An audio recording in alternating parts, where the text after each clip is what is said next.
우리 모두가 잘 알고 있는 화가 중에 빈센트 반 고흐라는 분이 있습니다. 이 빈센트 반 고흐라는 분이 이런 말을 했다고 합니다. 위대한 일은 작은 일들의 연속이다. 위대한 일은 작은 일들의 연속이다. 우리는 위대한 일을 하려고 하면서 아무것도 하지 않을 때가 많이 있는 것 같습니다. 왜냐하면 위대한 일을 하려는 마음에 일상적인 일들을 시시하다고 생각을 하기 때문이죠. 그렇지만 빈센트 반 고흐의 말에 의하면 위대한 일은 어떻게 이루어지는 것입니까? 작고 사소한 일들이 모여서 이루어진다는 겁니다. 그런데 이 말씀은 우리 주님이 이미 하신 말씀이죠. 우리가 그 말씀에 귀를 기울이지 않는 게 문제인데 우리 주님이 먼저 그 말씀을 하셨습니다. 작은 일에 충성하는 자에게 큰 일을 맡긴다고 말씀하신 거죠. 여러분, 작은 일에 충성하는 자에게 큰 일을 맡긴다. 이 말씀이 뭐죠? 이 말씀이 의미하는 바가 무엇입니까? 하나님께서 우리에게 큰 일을 맡길 테니까 먼저 작은 일에 성실하게 하고 있으라. 작은 일을 성실하게 하고 있으라. 그 말씀인가요? 물론 그런 의미라고 이해할 수도 있겠지만, 그런데 이 말씀의 핵심이 뭐냐면 진짜 중요한 일은 바로 작은 일이라는 겁니다. 작고 사소하고 일상적인 일이 중요하다는 말씀을 하는 거예요. 여러분, 하나님께서 우리에게 바라시는 것이 무엇입니까? 어떤 크고 대단하고 위대한 일을 하라고 말씀하신 게 아닙니다. 그게 아니라 일상의 작고 사소하고 반복되는 일에서 신실하게 살아가라고 그렇게 우리에게 말씀하시는 거예요. 저와 여러분이 오늘 싸워야 될 영적인 전쟁이 무엇입니까? 어떤 위대한 일을 하느냐 마느냐가 아닙니다. 오히려 악한 마귀는 우리에게 자꾸만 위대한 일을 하라고, 훌륭하고 대단한 일을 하라고 그렇게 우리에게 유혹합니다. 그래서 우리의 일상을 자꾸만 초라하게 만들어요. 너는 위대한 일을 해야 되는데 왜 일상 속에서 이렇게 머물고 있느냐? 우리를 그렇게 자꾸만 낙심케 하고 절망케 하는 거죠.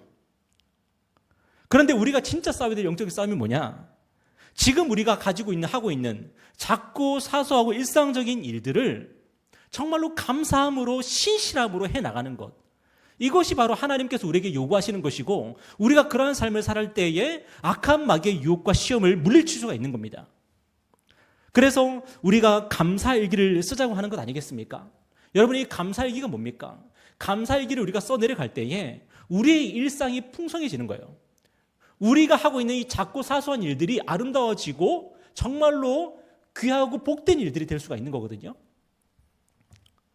오늘 본문에 나오는 베드로를 한번 보세요. 그는 예수님과 함께 죽을 수 있다고 고백했던 사람이었습니다. 우리 31절 오늘 읽진 않았지만 31절에서 베드로가 뭐라고 말했냐면 베드로가 힘있게 말하되 내가 주와 함께 죽을지언정 주를 부인하지 않겠나이다 하고 모든 제자도 이와 같이 말하니라. 여러분, 베드로의 꿈이 무엇이었습니까? 물론 꿈이라고 말하면 좀 그렇지만 베드로의 포부, 베드로의 각오, 베드로의 다짐이 무엇이었습니까? 만약에 우리 주님이 적에게 체포되어 죽임당하게 된다면 나도 같이 의리를 지켜서 나도 같이 죽겠습니다. 그것이 베드로의 각오였습니다. 베드로의 꿈은 정말로 크고 위대한 꿈이었습니다. 나도 예수와 함께 죽겠다. 나도 예수님께 끝까지 의리를 지키겠다는 거였습니다.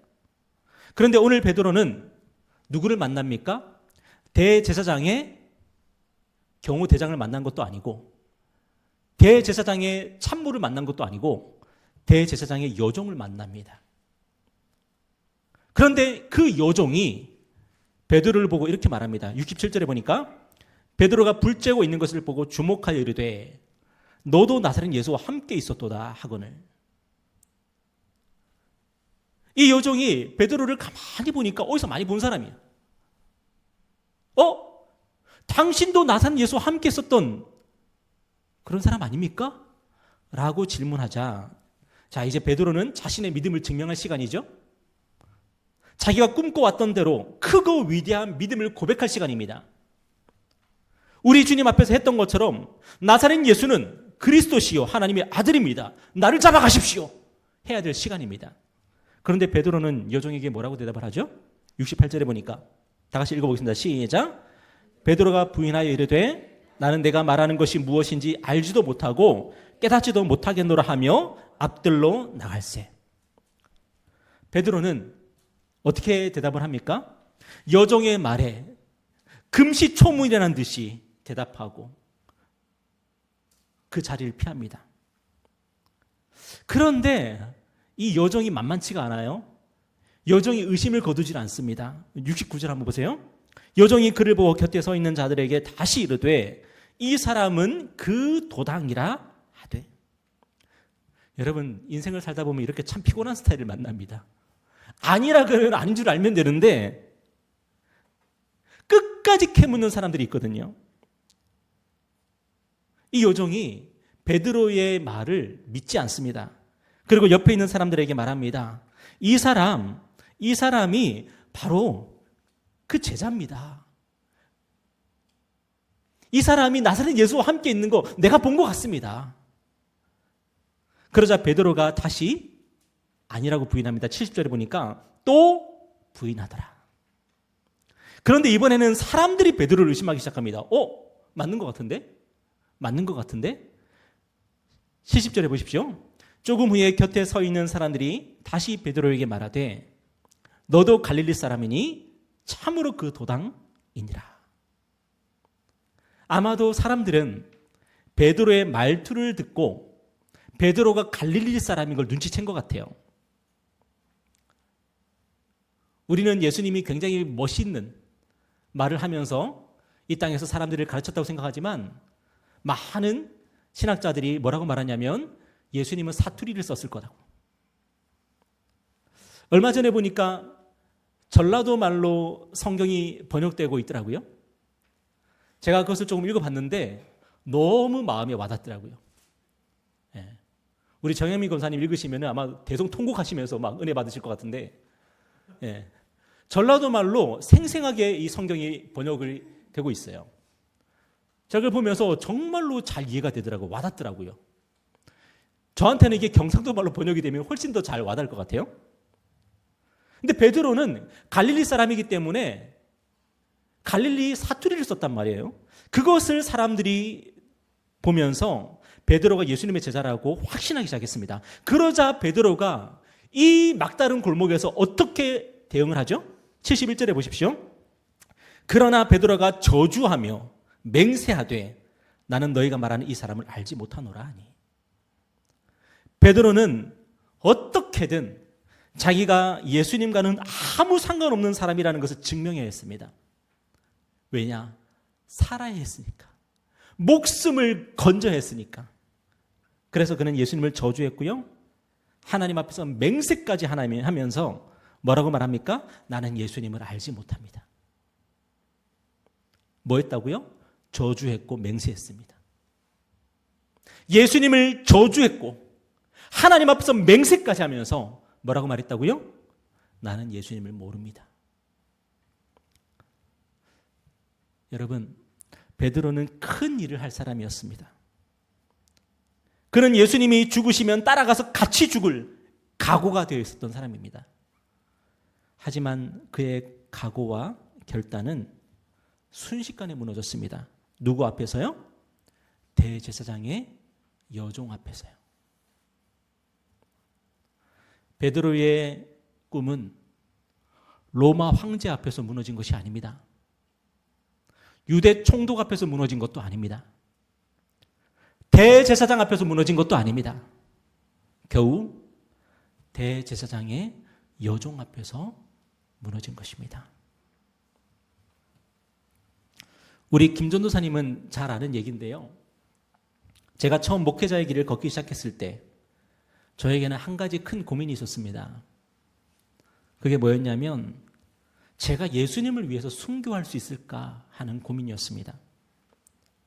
당시에 무슨 일이 있었냐면 터키에서 독일 선교사님들이 무슬림 청년들에 의해서 끔찍하게 고문을 받다가 순교한 사건이 있었습니다.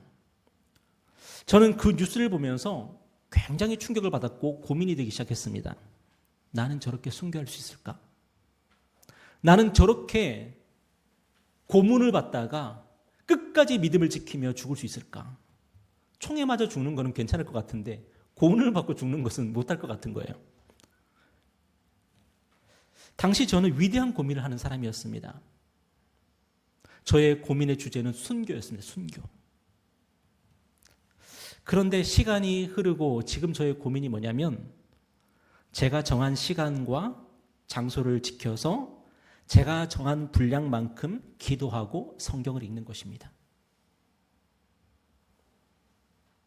순교를 고민했던 사람이 지금은 제가 정한 시간과 장소에서 제가 정한 분량만큼 기도하고 말씀을 읽는 것, 이것을 가지고 저는 고민하고 있습니다.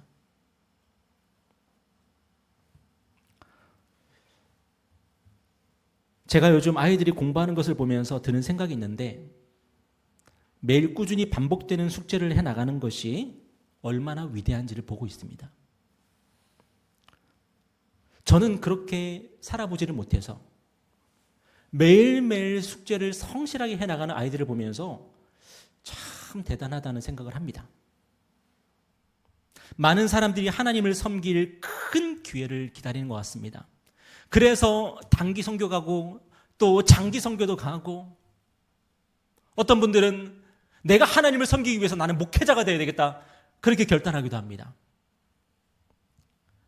그런데 하나님은 이미 우리에게 매일매일 하나님을 섬길 충분한 기회를 주고 계십니다. 그것이 뭡니까? 매일의 일상의 작은 일들, 그 소소한 일상의 일들을 가지고 하나님을 섬기라고 말씀하시는 거예요. 로마 황제 앞에서 신앙 고백을 할 기회는 없을 수 있습니다. 유대 총독이나 대제사장 앞에서 신앙 고백할 기회는 없을 수도 있습니다. 그렇지만 대제사장의 요종을 만날 기회는 얼마든지 있고, 그 요종 앞에서 신앙 고백을 할 기회는 우리에게 매일매일 일어나는 일입니다. 우리 주변의 평범한 사람들 앞에서 신앙 고백할 기회는 늘 우리에게 펼쳐져 있습니다. 그곳에서 우리는, 또한 그들 앞에서 우리는 하나님을 섬기고 우리의 신앙을 고백하면서 살아갈 수가 있는 거예요. 베드로는 멋지고 훌륭한 예수님의 제자가 되기를 바랐던 것 같아요. 그러나 그는 아무것도 아닌 사람들 앞에서 처절하게 무너졌습니다. 그는 자기가 정말로 대단한 전쟁을 할 거라고 생각을 했어요. 위대한 싸움을 할 거라고 생각을 했어요. 그런데 정말로 그가 싸워야 될 싸움은 아무것도 아닌 대제사장의 여종과의 싸움이었던 거예요. 그리고 그것이 바로 오늘 저와 여러분의 싸움입니다. 아무것도 아닌 싸움. 오늘 72절 한번 보세요. 한번 다 같이 읽겠습니다. 시작. 닭이 곧 두 번째 울더라. 이에 베드로가 예수께서 자기에게 하신 말씀, 곧 닭이 두 번 울기 전에 네가 세 번 나를 부인하리라 하심이 기억되어 그 일을 생각하고 울었더라. 베드로는 자기가 잘할 줄 알았어. 자기가 각오하고 자기가 꿈꿔왔던 일을 정말 잘 해낼 거라고 생각을 했어요. 심지어 예수님이 너 그거 못할 거야 라고 말씀하셨을 때도 호언장담하면서 다른 사람들은 몰라도 저는 할 수 있습니다 라고 얘기했어요. 그런데 그가 예수님을 3번이나 부인했을 때, 예수님을 저주하고 하나님 앞에서 맹세까지 하면서 나는 예수를 모릅니다 라고 했을 때에 닭이 2번, 예수님의 말씀대로 닭이 2번 울기 시작했습니다. 마태복음은 이 장면을 이렇게 증거합니다. 마태복음 26장 75절에 보면은, 우리 한번 읽어볼까요? 자, 시작. 이에 베드로가 예수의 말씀에 닭 울기 전에 내가 3번 나를 부인하리라 하심이 생각이 나서 밖에 나가서 심히 통곡하니라. 여러분, 베드로가 얼마나 울었을까요? 아마도 그는 닭이 2번 우는 그 순간에 예수님께서 자기를 사랑하셨던 그 기억이 필름처럼 확 지나가면서 울음이 터져 나왔을 것 같습니다. 그리고 땅을 치면서, 어쩌면 땅에서 떼굴떼굴 구르면서 엉엉 울었을 것 같습니다.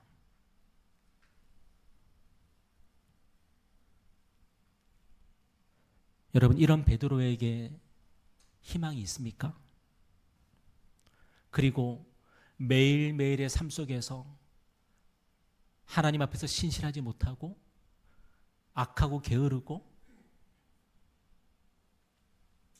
작은 일이라고 무시하면서 하나님께서 우리에게 요구하시는 삶을 살아가지 못하는 그 작은 요정 하나도 제대로 상대하지 못하는 우리, 저와 여러분, 우리에게 희망이 있습니까? 예수님을 저주했고 하늘에 맹세했고 예수님과 나는 아무 상관이 없습니다라고 말했던 이 베드로에게도 희망이 있었습니다. 그 희망이 무엇이었습니까? 그 희망은 바로 자기를 저주했고 하나님 앞에서 맹세했고 자기를 모른다고 부인했던 베드로를 우리 예수님께서 다시 찾아오셨다는 것입니다.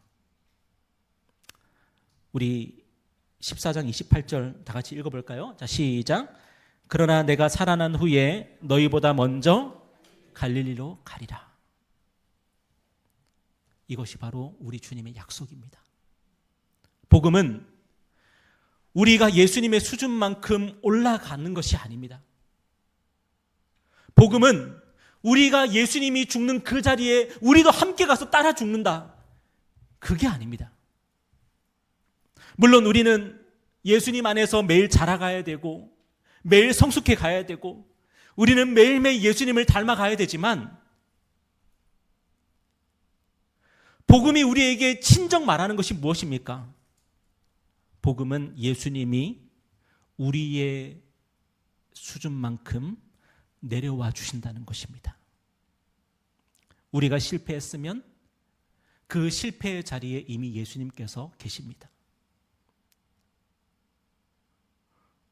우리가 유혹에 넘어졌으면 그 자리에서 다시 일어서서 예수님께로 향해 나아가야 되는 게 아니라 넘어진 그 자리에 예수님이 우리를 찾아오십니다. 이것이 복음입니다. 저도 인생을 살면서 수없이 많이 나는 내가 하나님의 아들, 하나님의 자녀라고 생각하면서 살지만 그 생각을 무너뜨리는 그런 제 삶의 모습을 보면서 수많은 낙심과 좌절을 하면서 저도 살고 있습니다. 그런데 복음이 그런 저에게 말하는 것이 뭔지 아십니까? 그 자리에서 저 혼자 낙심하고 저 혼자 좌절하고 있는 것이 아니라 그 자리에 언제든지 예수님은 찾아오셔서 저의 어깨를 두드려 주신다는 겁니다. 하나님은 매일 우리와 함께 하십니다. 우리의 작고 사소한 일에 함께 하십니다. 우리의 일상 속에서 함께 하십니다. 우리는 그 작고 사소한 것조차 우리는 제대로 해내지 못하고 우리는 하나님 앞에서 신실하게 우리의 사명을 감당하지 못하지만 때로는 짜증내고 화내고 불평하고 원망하고 우리의 자리에서 우리는 하나님을 예배하지 못하지만 그 자리에 예수님이 함께 하십니다.